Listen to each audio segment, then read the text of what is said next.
Buenas noches, ¿cómo les va? Gracias por acompañarnos como siempre. Soy Carlos Brown.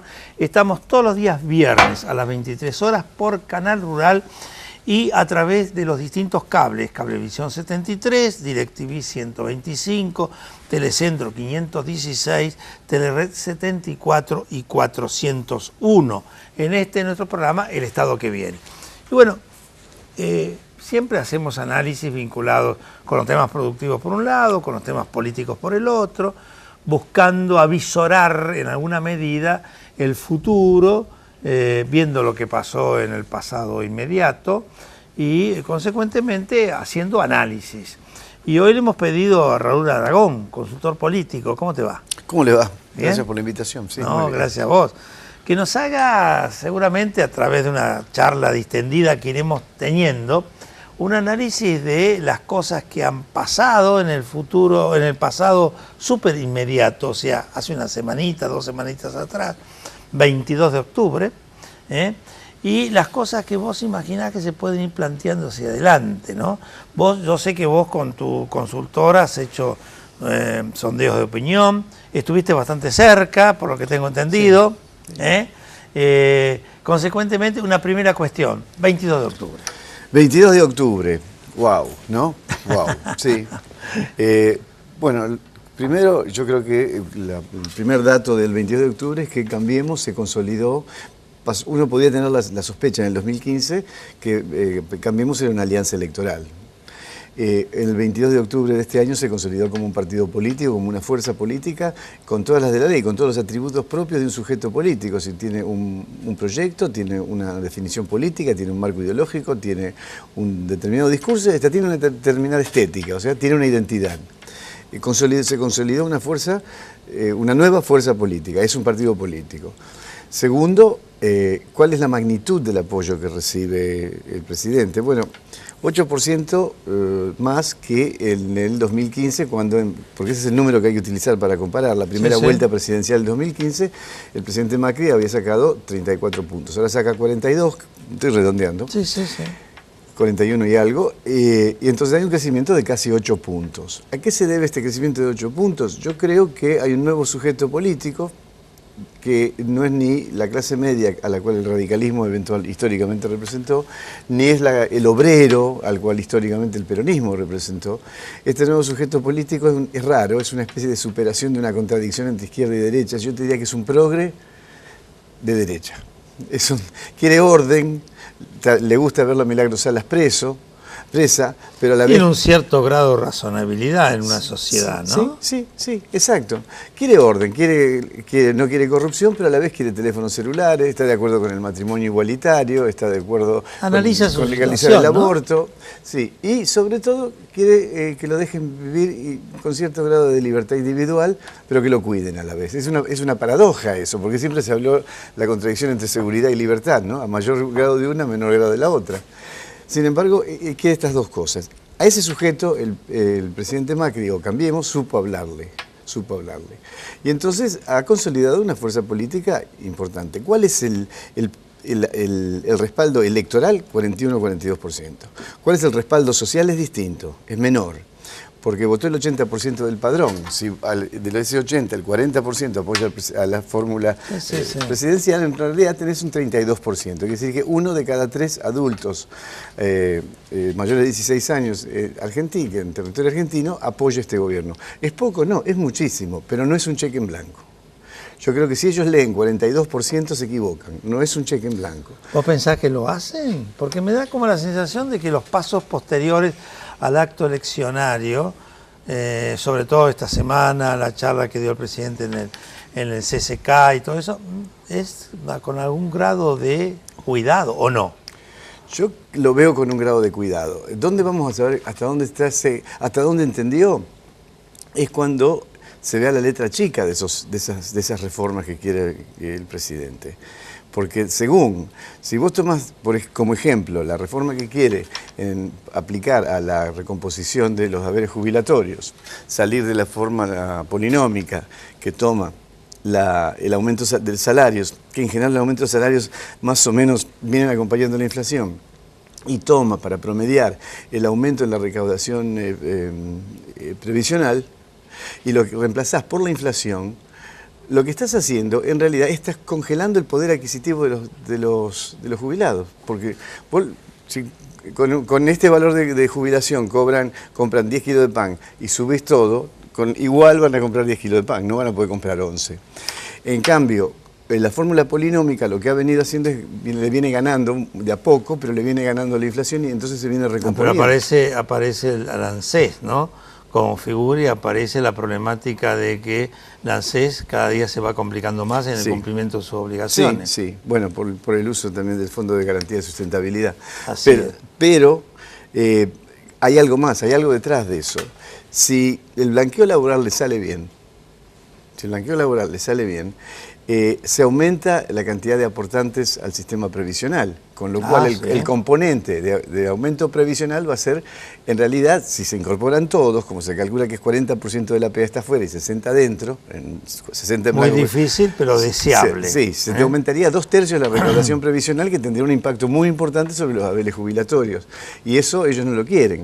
Por otro lado, cuando dicen, nos ahorramos 110.000 millones, sí, pero son 110.000 millones que son de los jubilados lo que te estás ahorrando. Entonces, por eso digo, las reformas hay que verlas en la letra chica. Lo de hoy fueron los títulos. De todas maneras, si el peronismo no se recompone y el presidente consigue estabilizar no solamente la economía de bolsillo, la macroeconomía y sobre todo en relación a la deuda externa, podríamos tener un 2019 una repetición de la victoria de Mauricio Macri. Y está representando ese nuevo sujeto social, con lo cual, si esa victoria es contundente, digamos que gana en primera vuelta con el 50%, yo no sé si no está apareciendo el famoso tercer movimiento histórico, porque no está representando ni a los obreros ni a la clase media, está representando otra cosa, Mauricio Macri y Cambiemos, ¿no? Así que es el significado del 22, que fue tu pregunta inicial, sí, correcto. Es todo esto que acabo de decir. Bueno, ahora nosotros vamos a hacer lo siguiente, una pausa, tenemos 2 bloques más y una pausa en el medio de esos 2 bloques y vamos a seguir analizando las distintas situaciones. Okay. Adelante, señor director.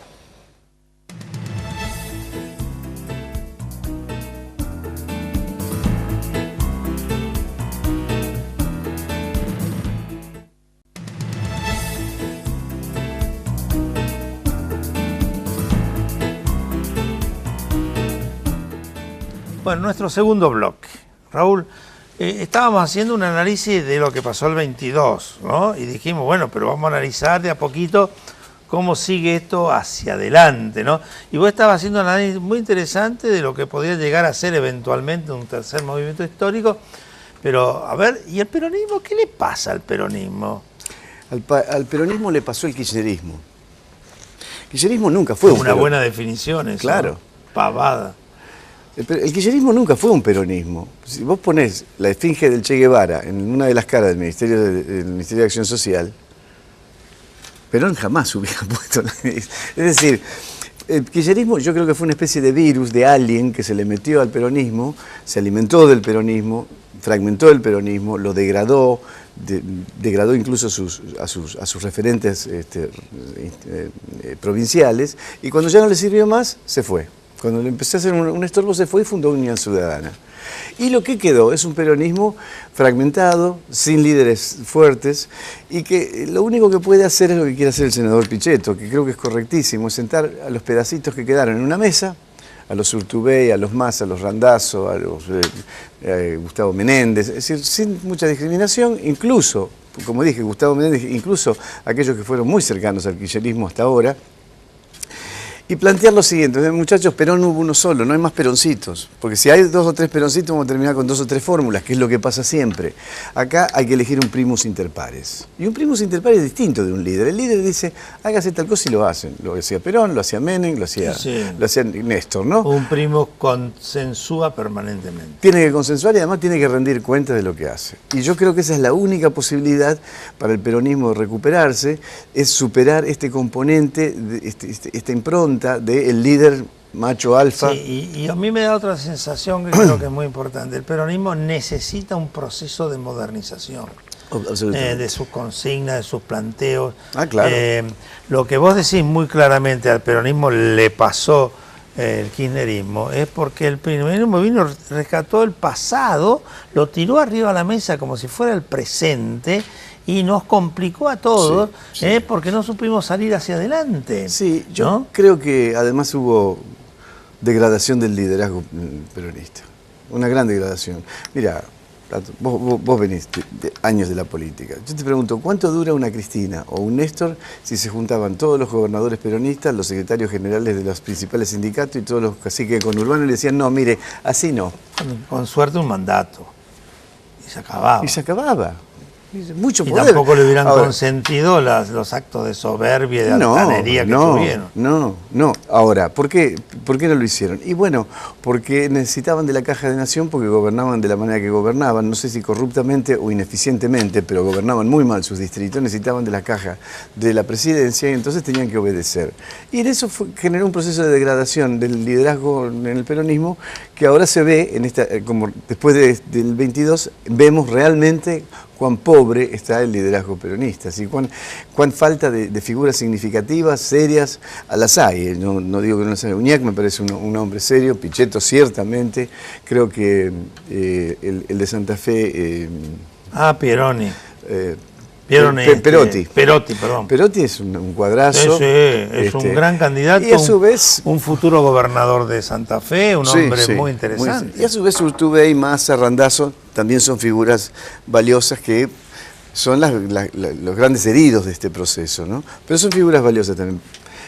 Pero no hay mucho más que eso y ninguno de esos tiene estatura de presidente todavía. Bueno, acá lo que entonces seriamente nos tendremos que plantear dentro del ámbito de lo que es el peronismo y dentro del ámbito de lo que es la necesidad de las fuerzas políticas vigentes en Argentina, porque una sola fuerza política no es bueno que exista. Debe haber varias fuerzas políticas vigentes. Es los procesos de modernización, aceptando y cuidando las cuestiones que hacen a las problemáticas sociales, al manejo de la soberanía, al manejo de nuestras situaciones empresarias, que hagan a la posibilidad del crecimiento sin que nos pasen por arriba. Son todas cosas complejas. Hoy el peronismo no es una variante de eso, porque se quedó muy atrás. Se quedó muy atrás y además perdió pedazos en el camino. Yo creo que el peronismo necesita además, como decís vos, primero definir un proyecto político. No lo tiene. ¿Cuál es el proyecto político del peronismo? Porque ni siquiera sabemos de qué hablamos cuando hablamos de peronismo. Y además después definir un proyecto de país. Porque si vos lees La Comunidad Organizada, ahí había un proyecto de país clarísimo.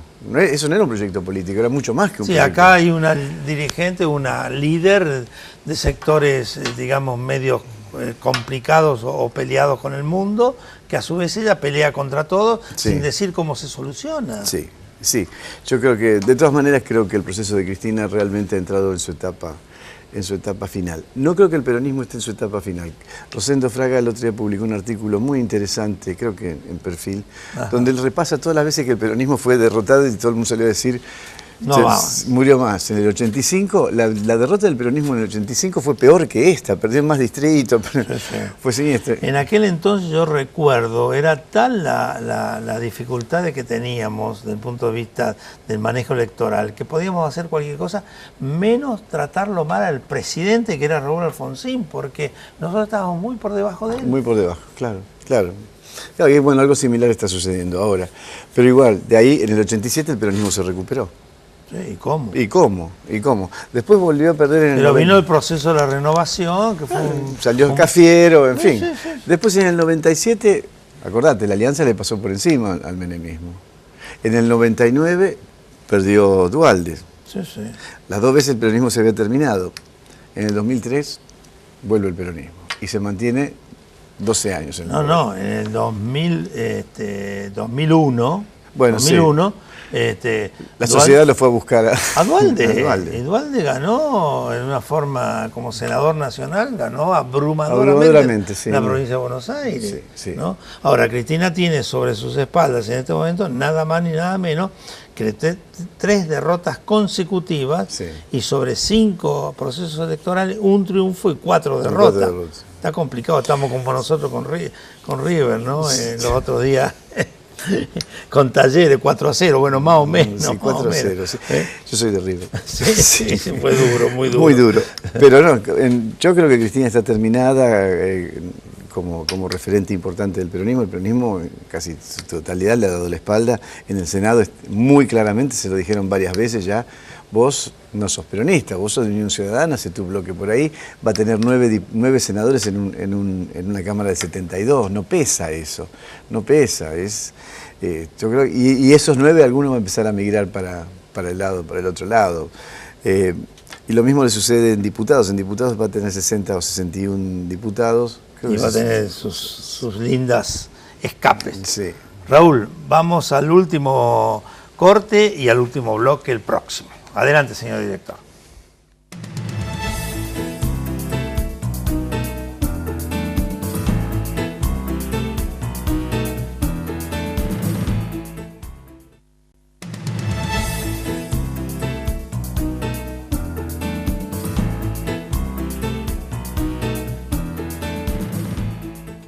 Bueno, último bloque, Raúl.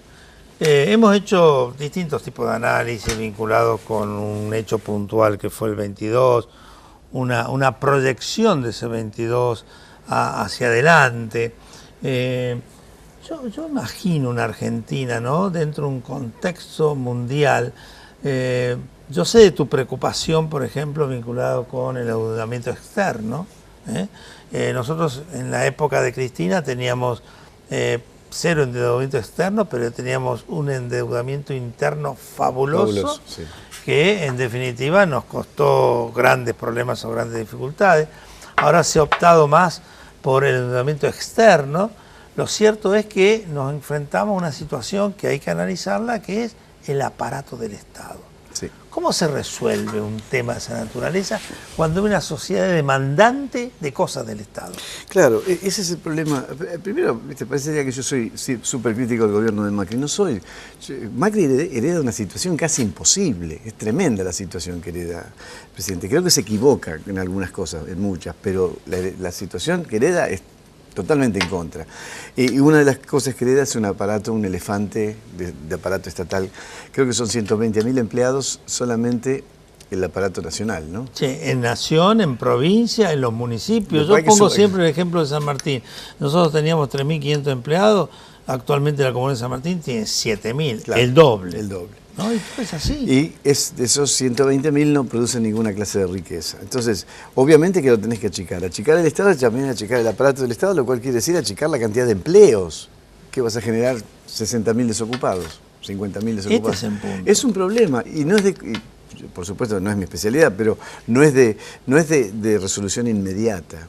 Entonces, él tiene que seguir tomando deuda hasta que le vaya corrigiendo de a poco las causas del déficit, el sobredimensionamiento del Estado, los subsidios, la falta de competitividad de la producción que no nos permite exportar, etc.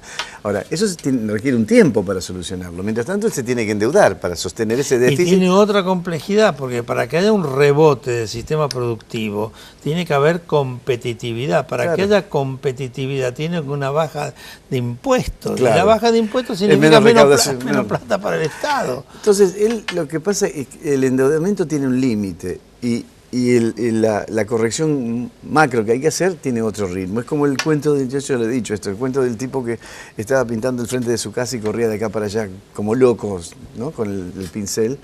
Y viene un vecino y le dice: ¿por qué estás pintando tan rápido? Y entonces él le dice: mira, ¿sabes lo que pasa? Sin dejar de pintar. Le dice: lo que pasa es que tengo poca pintura y quiero terminar de pintar antes que se me acabe. Fantástico. Y ese es el problema, es una paradoja lo que tiene el presidente. Sí. Por otro lado, también le falta, se equivoca, el caso de las mineras es muy serio. Les eliminó los impuestos a la minería para que incrementaran la... Pero en ese punto yo tengo esta observación.